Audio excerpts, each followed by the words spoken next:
21 for Northeast United AC. Okay, and then what I'm looking for is a good talented player. I don't want any position. Yeah?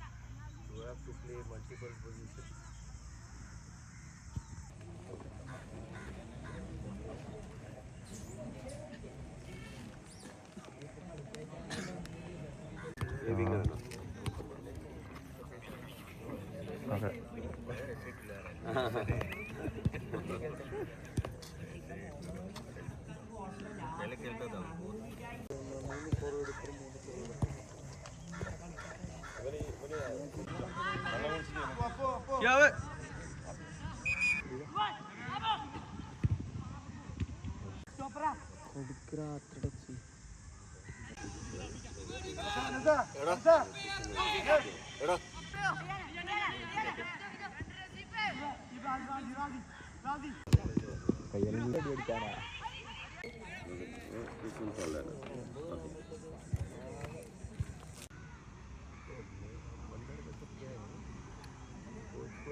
For players who will play ISL, who will play India team, I see that quality.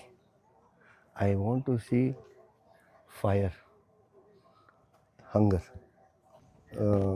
I keep coming, keep coming, so I'll keep watching. You all are young, okay?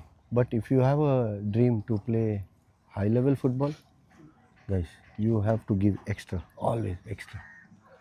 നിങ്ങൾ സ്വപ്നം കാണാം high level football കളിക്കാൻ വേണ്ടി. അപ്പം നിങ്ങൾ extra നിങ്ങൾ ചെയ്യണം. You have to അല്ലേ, കൂടുതൽ വർക്ക് ചെയ്തിട്ട്. അപ്പോൾ നെക്സ്റ്റ് ടൈമും വീണ്ടും സാറ് വീണ്ടും വരും. വേണമെങ്കിൽ നമുക്ക് നല്ല പ്ലേയേഴ്സ് ഉണ്ട് വരുമ്പോൾ sir next time will come. Keep working hard, okay? Few players I have noticed, I'll talk to coach and I'll call them. Okay, thank you. Good game, guys. Okay, thanks.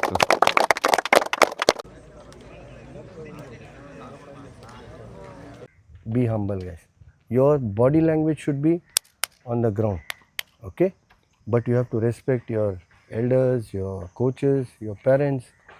ഇപ്പോൾ നമുക്ക് ഇങ്ങനെ ഒരു information കിട്ടിയത്. Luckily നമ്മൾ already you are talked about the trials. നമ്മൾ സംസാരിച്ചിട്ടുണ്ടായിരുന്നു ഇങ്ങനെയൊക്കെ പുതിയ ടീമിനെ, നല്ല ടീമുകളെ സ്കൗട്ടിങ് ഇവിടെ ഉണ്ടാവുമെന്ന് പറഞ്ഞ് അതിൻ്റെ പിറ്റേന്നാണ് റാഫി വിളിക്കുന്നത്. ഇങ്ങനെ ഒരു ഇതുണ്ട്, നൗഷാദ് സാർ വരുന്നുണ്ട്. അപ്പം തന്നെ എല്ലാ പ്ലേയേഴ്സിനും ഇൻഫോം ചെയ്തു, നമ്മുടെ സീനിയർ പ്ലേയേഴ്സിനൊക്കെ ഇൻഫോം ചെയ്തു. എന്തുകൊണ്ടും വളരെ ഭാഗ്യമാണ് നമുക്ക്. നമ്മളൊരു നോർത്ത് ഈസ്റ്റിലേക്കോ ഏതെങ്കിലും ട്രയൽസിന് പോകണമെങ്കിൽ സുരേഷ് ഏട്ടൻ നേരത്തെ പറഞ്ഞു അതിൻ്റെ ബുദ്ധിമുട്ട്, ഡിഫിക്കൽട്ട്, യാത്ര, ഭാഷ, ഫുഡ് ഒക്കെ പ്രശ്നങ്ങളാണ്. അപ്പം നിങ്ങളെ പെർഫോം ചെയ്യാൻ വേണ്ടി ഒരു അവസരം ഇവിടെ കിട്ടിയതിനെ വിലോകിയത്. അപ്പം ഒരു പക്ഷേ സെലക്ഷൻ കിട്ടിയില്ലായിരിക്കാം, പക്ഷേ നോട്ട് ചെയ്ത പ്ലേയേഴ്സും അല്ലെങ്കിൽ നോട്ട് ചെയ്യാത്ത പ്ലേയേഴ്സും തമ്മിലുള്ള ഡിഫറൻസ് നോക്കുക. എന്താണോ ഡിഫറൻറ്റ്. അപ്പോൾ നെക്സ്റ്റ് ടൈം നമ്മൾ പുതിയ ടീമുകൾ ചിലപ്പം സാറിനെ വീണ്ടും ചിലപ്പം വന്നേക്കാം അവിടെ. അപ്പോൾ ഏതായാലും അക്കാഡമിയുടെ പേരിൽ വലിയ നന്ദി പറയുന്നു sir. Thanks to you and especially നമ്മളെ ഈ ട്രയൽസ് തീരോടെ നമ്മളെ കൂടെ സാന്നിധ്യം ഉണ്ടായ നമുക്ക് എപ്പോഴും നമ്മൾ റോൾ മോഡലായിരുന്ന നമ്മുടെ സുരേഷ് ഏട്ടൻ, പ്രത്യേകം നന്ദി പറയുന്നു. പിന്നെ നമ്മുടെ അക്കാഡമിയുടെ ചെയർമാൻ മുഹമ്മദ് റാഫി, കോച്ചസ്, നമ്മുടെ ഒഫീഷ്യൽസ്, മറ്റ് പ്ലേയേഴ്സ് എല്ലാവരും പ്രത്യേകമായ നന്ദി രേഖപ്പെടുത്തുകയാണ്. Thank you. അടിന്നു വാ ഞാൻ ആ ചെയറും കൊണ്ടു, ആ ചെയറും കൊണ്ടു.